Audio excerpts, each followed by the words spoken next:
다윗이 압살롬의 반역으로 말미암아 요단강을 건너서 도망을 갔죠.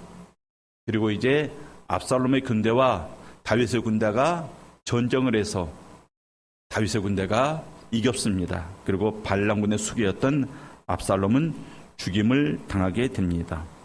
승리를 거둔 겁니다.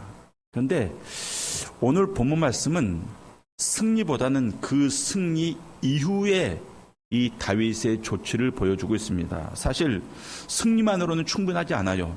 이미 나라가 두 쪽이 났거든요.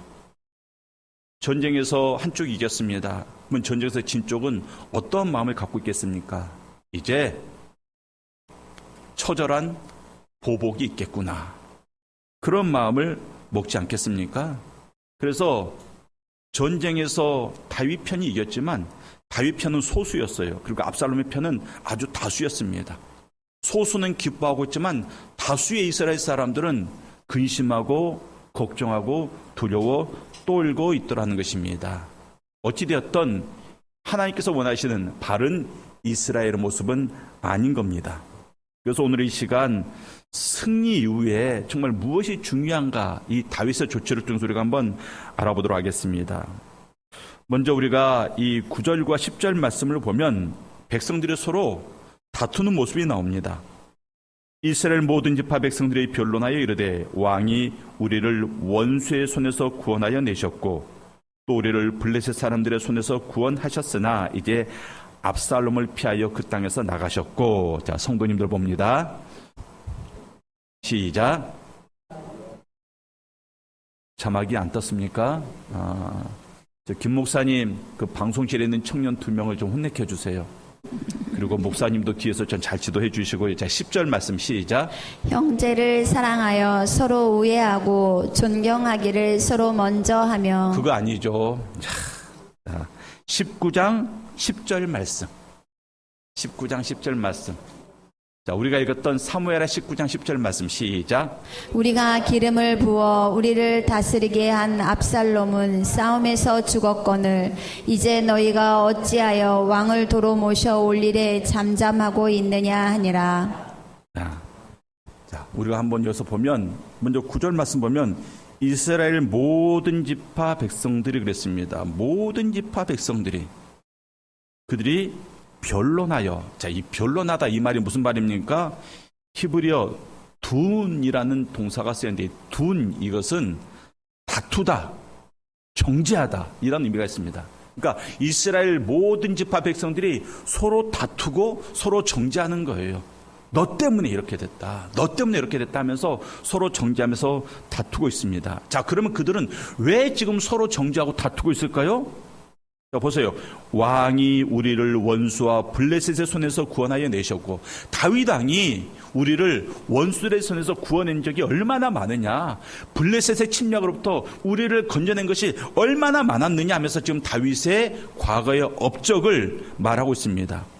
그리고 이제 압살롬을 피하여 그 땅에서 나가셨고, 그랬던 다윗 왕이 압살롬의 반란으로 말미암아 지금 피난을 가 있다. 또 우리가 기름을 부어 10절에서 우리를 다스리게 한 압살롬은 싸움에서 죽었거늘 우리가 그 다윗을 배신하고 압살롬을 왕으로 삼았는데 이제 압살롬이 죽었다. 그럼 할 일이 뭐가 있습니까? 다윗을 다시 왕으로 모셔는 일만 남은 겁니다. 그러니까 지금 이 백성들에서 이 어떤 상황인가, 다윗에게 받은 바 은혜가 너무나도 커요. 근데 그 다윗을 배신하고 저쪽에 줄을 섰는데 그쪽의 줄이 썩은 동아줄이었습니다. 그러니까 지금 이들의 마음 가운데는 혼란이 있고 걱정이 있고 충격이 있고 두려움이 있는 겁니다. 그러면서 서로에게 막 책임을 묻고 있는 거예요. 여러분들, 이게 누구 책임입니까? 모두의 책임이죠. 모두의 책임입니다. 모두의 책임인데 내 책임이 아니야, 너 때문이야 하면서 서로에게 책임을 묻고 싸우고 정죄하고 원망하고 있는 겁니다. 그러면서 뭐라고 말합니까? 다윗 왕을 다시 왕으로 모셔와야 되는데 왜 잠잠하고 있느냐? 답을 다 알아요.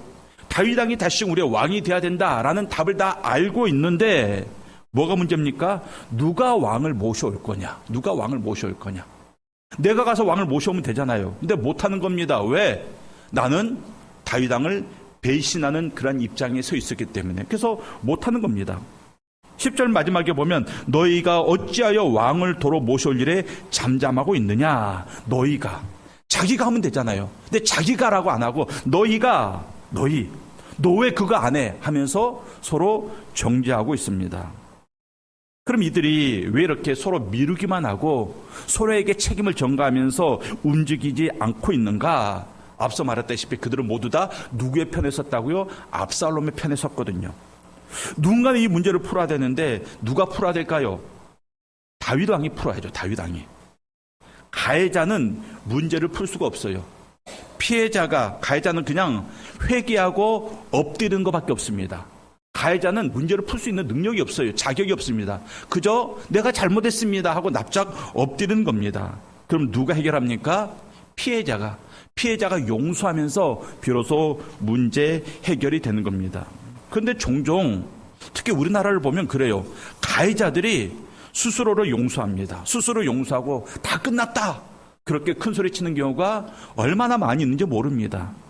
우리가 잘 알다시피 영화 밀양, 아마 성도들 많이 보셨을 겁니다. 영화 밀양. 이 전도연이 연기했던 이 신혜라는 여인이 있습니다. 남편이 갑작스럽게 죽고 말았습니다. 그래서 이 신혜라는 여인이 자기 외아들을 데리고 남편의 고향인 밀양에 내려와서 피아노 학원을 운영하면서 새로운 삶을 시작하고 있습니다. 그러다가 어떻게 됩니까? 외아들이 유괴를 당해요.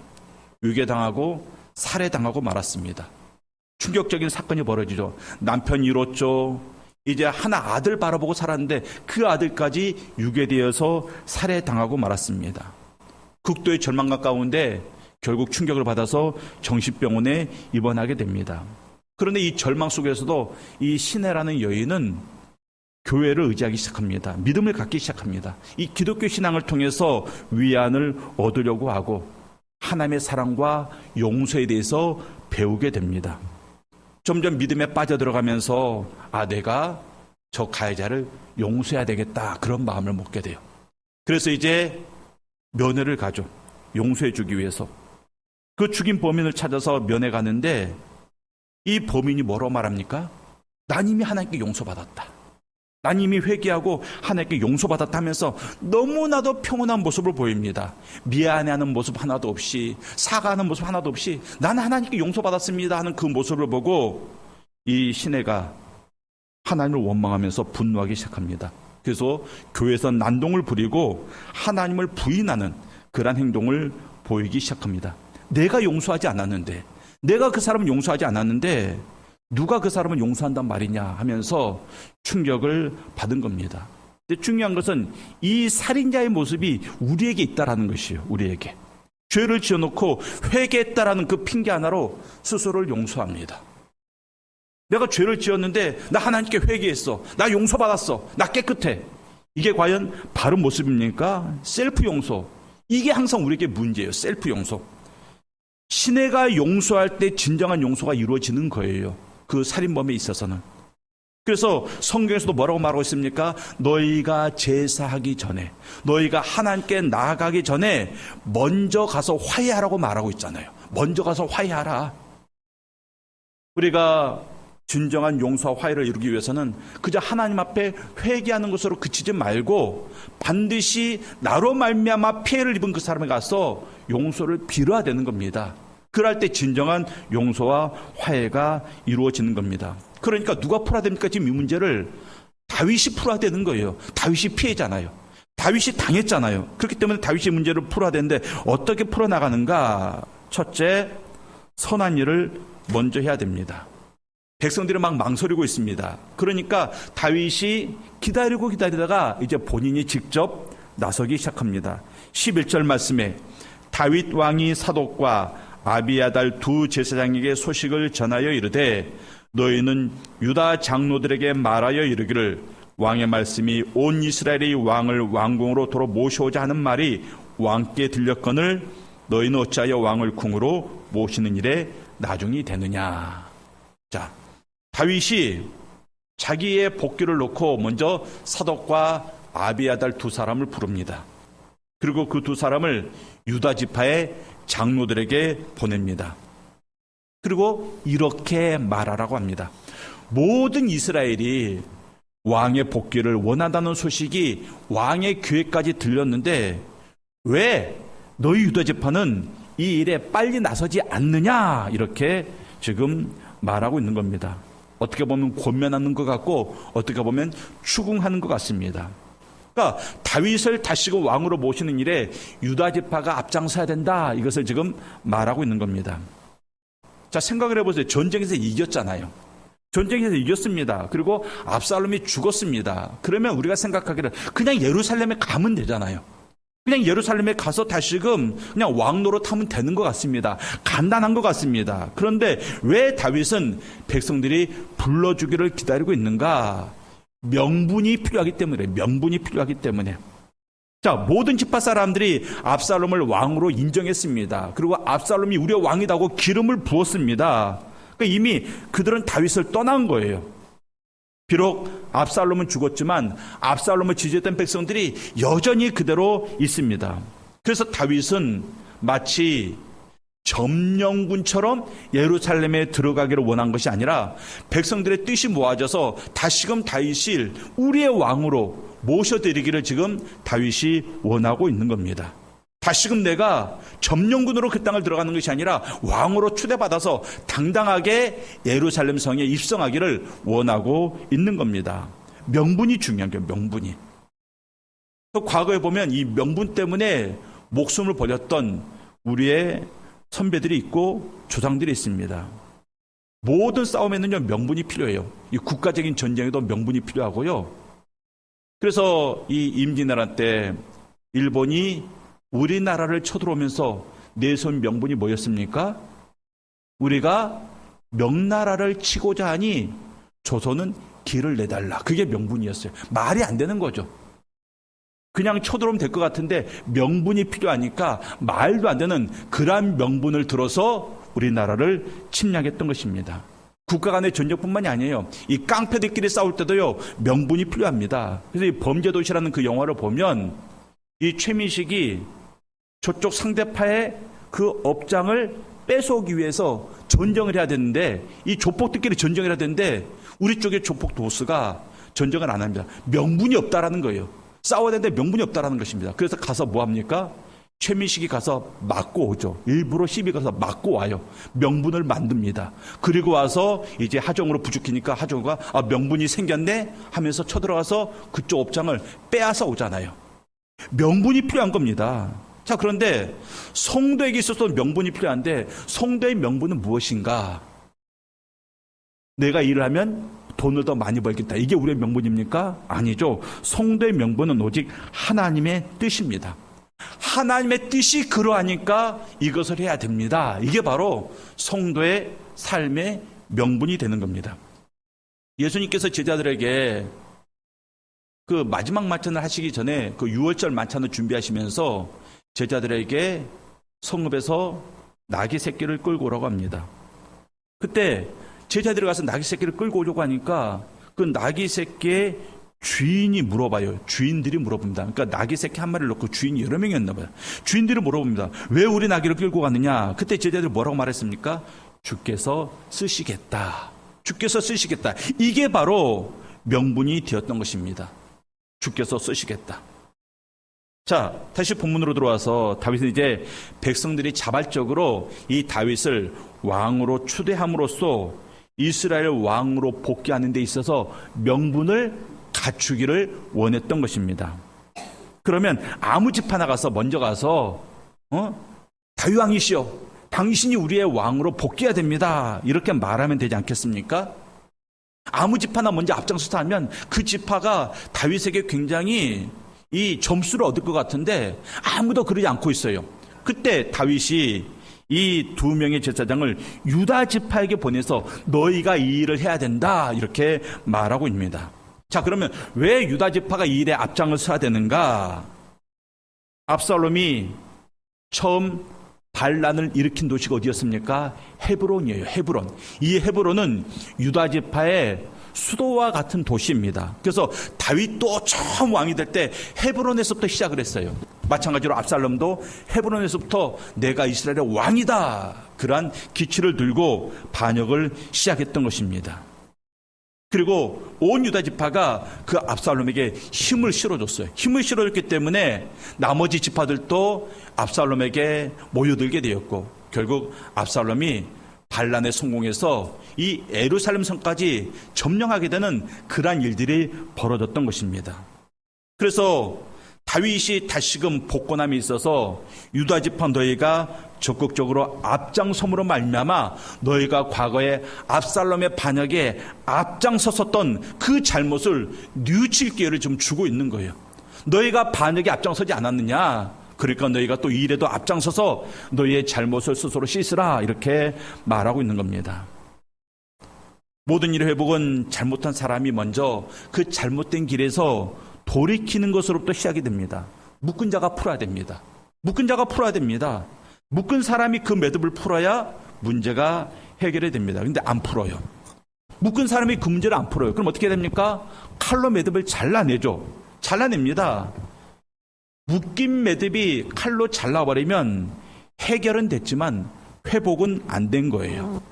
문제 해결은 됐지만 삶의 회복이 안 된 겁니다. 중요한 것은 삶의 회복이 더 중요한 거거든요. 누군가가 죄를 지었습니다. 경찰이 수사해서 범인을 잡았어요. 그래서 재판에 넘겨서 이제 감옥에 갇히고 벌을 받게 되었습니다. 그러면 뭐가 해결되었습니까? 사건이 해결이 된 거예요. 사건이 해결이 된 거지 피해자의 삶이 회복된 것은 절대 아닙니다. 피해자의 삶은 그냥 그대로 있는 거예요. 사건이 해결된 거지 회복이 된 것은 아니라는 것입니다. 그러면 그 피해자의 삶이 조금이라도 회복되기 위해서는 어떤 조치가 필요합니까? 그 죄를 지은 사람이 진정으로 회개하고 용서를 빌어야 됩니다.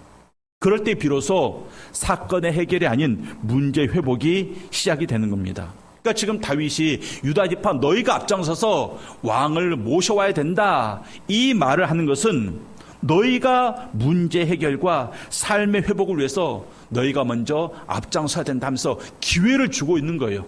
너희가 잘못했기 때문에 너희가 앞장서서 이것을 풀어야 된다고 기회를 주고 있습니다. 근데 왜 다윗이 이처럼 유다 지파에게 기회를 주고 있는가? 12절 말씀에 너희는 내 형제요 내 골육이거늘, 무슨 말입니까? 내 형제요 내 골육이다, 무슨 말이에요? 가족이다 말입니다. 왜? 다윗도 유다 지파였거든요. 그러니까 우리 모두 다 한 가족 아니냐, 한 핏줄 아니냐, 한 친척 아니냐. 그러니까 너희가 이 일에 앞장서라 하면서 다윗이 유다 지파에게 회복할 수 있는 기회를 먼저 부여하고 있습니다. 여러분들, 팔은 어디로 굽습니까? 안으로 굽죠. 팔은 안으로 굽어요. 우리 사랑하는 성도님들이 좋은 일, 옳은 일, 선한 일에는 누구를 먼저 앞장서야 됩니까? 누구를 먼저 앞장서야 될까요? 내 형제요 내 골육, 즉 내 가족들을 먼저 앞장서야 됩니다. 좋은 일이 있으면 내 가족들을 먼저 보내야 되는 거예요. 선한 일, 옳은 일이 있으면 내 가족들을 먼저 보내야 되는 겁니다. 그러면 우리들의 인생에 있어서 가장 좋은 일, 가장 복된 일은 뭐죠? 우리가 뭐 받은 일? 구원받은 일. 이게 가장 좋은 일이고 가장 복된 일입니다. 그럼 그 일에 누구를 먼저 초청하라고요? 내 골육, 내 친척, 내 형제, 다시 말해서 내 가족들을 먼저 초청하라는 것입니다. 11절과 12절 말씀 보면 공통적으로 나오는 문장이 있어요. 뒷부분에 모셔오는 일에 나중이 되리요. 나중이 되리요. 이 말은 하나님의 뜻에 합당한 일을 함에 있어서 머뭇거리지 말라는 것입니다. 미적거리지 말고 너희들이 뒤처지지 말고 앞장서서 그 일을 하라는 것입니다. 그러니까 여러분들, 좋은 일이 있으면 여러분들 가족들을 먼저 초청해야 되는데 그 일을 미적거리지 말고 먼저 하라는 거예요. 내 가족들을 이 좋은 일에, 선한 일에 보내는데 먼저 하라는 것입니다. 일을 하다 보면 일하는 사람들 성향이 드러나요. 어떤 사람은 막 앞에서 막 분위기 띄워가면서 앞장서서 일하는 사람이 있습니다.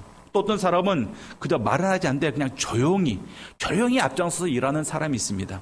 또 어떤 사람은 눈치 보다가 다른 사람들 하는 거 보다가 중간에 끼어들어서 그때서부터 일을 하는 사람이 있습니다. 또 어떤 사람은 끝까지 민기적거립니다. 그저 하기 싫은 티 다 내다가 마지막에 살짝 발만 담그는 그런 사람이 있습니다. 여러분들, 그러면 어떤 사람하고 일하고 싶습니까? 가장 먼저 앞장서서 일하는 사람. 또 하나님은 어떤 성도와 일하고 싶으실까요? 마찬가지입니다. 가장 먼저 앞장서서 일하는 사람과 하나님께서도 역시 일하고 싶으신 겁니다. 그래서 성경에 이런 말씀이 있습니다. 로마서 12장 10절 말씀. 자, 함께 봅니다. 시작. 형제를 사랑하여 서로 우애하고 존경하기를 서로 먼저 하며. 자, 여기서 핵심은 서로 먼저 하며, 이게 핵심이에요. 형제 사랑하는 거 누구나 합니다. 안 믿는 사람도 해요. 서로 우애하는 거 안 믿는 사람도 합니다. 서로 존경하는 거 안 믿는 사람들도요. 지들끼리요. 사랑하고 우애하고 존경하고 다 해요. 그런데 이 말씀은 믿는 자들에게 주신 말씀이에요. 차이가 뭡니까? 먼저 하며, 이거예요. 먼저 하며. 핵심 구절은 먼저 하는 겁니다. 우리 사랑하는 성도님들, 좋은 일에, 선한 일에, 무엇보다도 하나님의 뜻을 이루는 일에 서로 먼저 하실 수 있기를 바랍니다. 절대 좋은 일 양보하지 마세요. 내가 양보함으로 말하면 그 사람에게 좋은 일 할 수 있는 기회를 줘야지. 그 사람도 하나님께 복받을 기회를 줘야지. 이거 아니에요. 이거 아닙니다. 내가 먼저 할 때 비로소 그들도 따라하는 겁니다. 내가 먼저 해야지 그들도 나를 따라서 하나님의 은혜에 동참하게 되는 겁니다.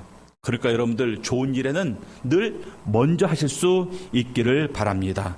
다윗의 조치가 이거였습니다. 먼저 하게 하는 것. 두 번째 조치는 무엇입니까? 관계 회복입니다. 자, 13절 말씀 우리 성도님들이 함께 보겠습니다. 시작. 너희는 또 아마사에게 이르기를 너는 내 고르기 아니냐. 내가 요압을 이어서 항상 내 앞에서 지휘관이 되지 아니하면 하나님이 내게 벌 위에 벌을 내리시기를 바라노라 하셨다 하여 하려고 길갈로 오니라. 자, 아마사에게 이르기를 너는 내 고륙이 아니냐. 내가 요압을 이어서 항상 내 앞에서 지휘관이 되지 아니하면 하나님이 내게 벌 위에 벌을 내리시기를 바라노라 하셨다 하여. 무슨 말입니까? 아마사는 압살롬 군대 장관입니다. 반란군의 핵심입니다. 우리나라로 치면 저 북한의 인민무력부장이나 총참모장 되는 사람이에요. 그런 사람을 우리나라의 국방부 장관이나 참모총장에 임명하고 있는 겁니다. 말이 안 되죠. 말이 안 되는 겁니다. 그것도 요압을 그 자리에서 내려가게 하고 아마사를 그 자리에 올리고 있습니다. 요압은 다윗과 굉장히 오랜 시간 함께 했었던 그런 충신입니다. 수많은 전투를 치루었고 승리를 이끌었습니다. 요압뿐만이 아니라 요압의 형제들이 다 그랬어요. 그런데 그 요압을 군대 장관의 자리에서 내리게 하고 반란군의 핵심이었던 아마사를 지금 다윗 군대의 군 지휘관으로 임명하고 있는 겁니다. 말이 안 되는 거예요. 그런데 이게 또 말이 됩니다. 왜냐하면 개인적인 관계나 의리를 따졌을 때는 말이 안 되지만 지금 나라의 상황이 어떻습니까? 나라가 두 동강이 났습니다. 압살롬의 편, 다윗 편.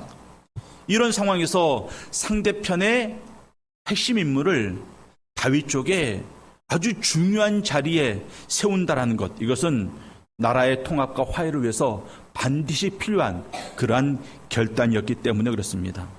그러니까 다윗 왕은 아마사를 자기 군대 장관으로 세움으로써 자기를 반역했었던, 그러니까 압살롬의 편에 섰던 모든 사람들에게 너희를 다 용서할 거야 라는 그런 핵심 메시지를 보내고 있는 겁니다. 봐, 반란군의 핵심 인물이었던 아마사까지도 내가 품고 있잖아. 하물며 그저 명령 따라서 그저 움직였던 너희들에게 무슨 죄가 있느냐, 너희들 때 내가 다 품는다, 다 용서한다, 이런 메시지를 지금 보내고 있습니다. 그러니까 대국적인 결단을 이루고 있는 겁니다. 쉽지 않죠. 쉽지 않아요. 우리나라 정치가 이런 모습이 있었으면 정말 우리나라가 지금보다 훨씬 더 부흥하고 발전했을 겁니다. 근데 우리나라는 그런 모습을 보이지 않아요. 그저 상대방을 죽이려고 애쓰고 있지 품는 모습을 별로 보이고 있지 않습니다. 제가 일부러 찾아봤습니다. 우리나라 역대 대통령 가운데 자기의 반대편에 섰던 사람들을 중용한 대통령이 있었나? 제가 찾은 자료는 없더라고요. 그런데 지금 다윗은 그러한 조치를 하고 있습니다. 이것은 그만큼 어려운 일을 하고 있다는 것이에요. 무엇 때문에? 관계를 회복하기 위해서. 그 결과 어떤 일이 벌어졌는가? 마음이 하나가 되었습니다. 14절 말씀을 보면 모든 유다 사람들의 마음을 하나같이 기울게 하매 그들이 왕께 전가를 보내어 이르되 당신께서는 모든 부하들과 더불어 돌아오소서 한지라. 자, 모든 유다 사람들의 마음을 하나같이 기울게 하매 놀라운 결과가 벌어졌습니다. 하나같이 기울게 하다. 자, 카이시 에아드라는 단어인데 이것은 한 사람처럼 그런 뜻입니다. 한 사람처럼 모든 이스라엘 백성들의 마음이 한 사람처럼 모아졌다라는 것입니다. 자, 그전에 이들의 마음이 압살롬에게 기울어져 있었는데 이제는 한 사람처럼 모두의 마음이 다윗에게 기울어졌다. 이것을 지금 말씀하고 있습니다. 무엇 때문에? 아마사를 용서하고 다윗 군대의 핵심 요직에 앉힘으로 말미암아. 그래서 이제 유다 지파가 다윗에게 소식을 보내죠. 모든 부하들과 더불어 돌아오소서. 그리고 다윗이 요단강을 건너서 돌아오는 그 다윗의 무리를 환영하기 위해서 이 유다 지파 사람들이 마중을 나갑니다. 길갈까지 마중을 나가요. 길갈까지. 자, 여러분들 헤브론에서 길갈까지는 직선거리로 한 50-60km가 됩니다. 직선으로. 그런데 모든 도로가 직선으로 나 있는 게 아니잖아요. 저도 내비게이션으로 어디를 찍어서 가면 처음에는 직선거리가 나와요. 몇 킬로. 근데 나중에 도로 상황을 따른 거리가 따로 나옵니다. 그러면 거리가 훨씬 더 멀어집니다. 길어집니다. 자, 광야 가운데 길이 똑바로 나 있지 않잖아요. 산도 피해 가야 되고 호수도 피해 가야 되고 골짜기도 피해 가야 되고. 그러니까 직선거리로 50-60km면 실제적인 거리는 훨씬 더 먼 겁니다. 또 그 당시에는 도보로 이동을 해야 돼요. 그래서 학자들이 계산을 해봤습니다. 도보로 이동했을 때 빨리 가도 2-3일 정도 걸리는 거리다. 2-3일 정도 걸리는 거리를 유다 지파의 장로들, 연로한 사람들과 유다 지파 핵심 사람들이 다윗을 맞이하기 위해서 헤브론에서 길갈까지 이동을 한 것입니다. 이것은 자발적인 움직임이에요. 그러니까 다시 말해서 진정한 지금 통합이 이루어지고 있는 겁니다. 어떻게 이런 일이 가능하게 되었는가? 다윗이 먼저 움직였기 때문에 그렇습니다. 2명의 제사장을 먼저 유다 지파에 보내서 화합을 시도했기 때문에 그렇습니다. 그리고 실제적으로 아마사를 중용하는 조치를 취했기 때문에 그렇습니다. 그래서 결국 다시금 이스라엘은 하나된 이스라엘로 국군이 세워지는 일들이 있게 되었던 것입니다. 성경 말씀 보면 이런 말씀이 있습니다. 평안에 매는 줄로 성령이 하나 되게 하신 것을 힘써 지키라. 우리 교회에 주어진 굉장히 중요한 말씀을 얘기해요. 이 하나 되게 하신 것을 힘써 지키라. 교회가 힘써야 될 게 굉장히 많아요. 건축도 힘써야 됩니다. 전도도 힘써야 되고요. 교육도 힘써야 되고 예배도 힘써야 되는데 또 무엇에 힘써야 된다고요? 하나 되게 하신 것을 힘써 지키라 말하고 있습니다. 우리 교회가 온전히 하나 되게 하는 일에 우리가 힘써 노력해야 된다. 이것을 말씀하고 있습니다. 왜 그래야 되는가? 예수님께서 그렇게 하셨기 때문에 그래요. 예수님께서. 예수님의 사역은 어떤 사역이었습니까? 회복을 통해서 하나 되게 하시는 사역을 예수님께서 하셨습니다. 그래서 로마서에 보면 곧 우리가 원수 되었을 때 그의 아들의 죽으심으로 말미암아 하나님과 화목하게 하셨은즉. 자, 예수님께서 우리를 하나님과 하나 되게 하셨습니다. 또 어떤 일 하셨습니까? 우리가 서로 하나 되게 하셨습니다. 그뿐 아니라 이제 우리로 화목하게 하신 우리 주 예수 그리스도로 말미암아 하나님께서 또한 즐거워하느니라. 우리로 화목하게 하신 주님. 주님께서 뭐 했다고요? 우리로 하여금 하나님과 하나 되게 하고 우리로 하여금 서로 하나 되게 하셨다. 이것을 지금 말씀하고 있습니다. 그래서 성도의 사명이 무엇입니까? 하나 되는 것. 이것이 사명이에요. 고린도후서 5장 18절 말씀을 봅니다. 고린도후서 5장 18절 말씀. 자, 시작.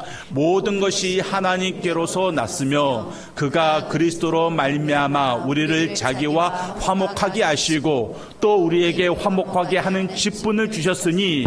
자, 화목하게 하는 뭘 줬다고요? 직분을 줬대요. 우리에게 화목하게 하는 사명을 줬다라는 것입니다. 그러니까 우리가 서로 화목하고 서로 다가가고 서로 용서하고 하나됨을 위해서 열심을 품는 것은 선택의 문제가 아니라 뭐라고요? 우리의 사명이다. 이것을 지금 성경이 말씀하고 있습니다. 우리 사랑하는 성도님들, 오늘 말씀 여러분들이 다 잊어버려도 괜찮습니다. 이거 하나만 기억하면 됩니다.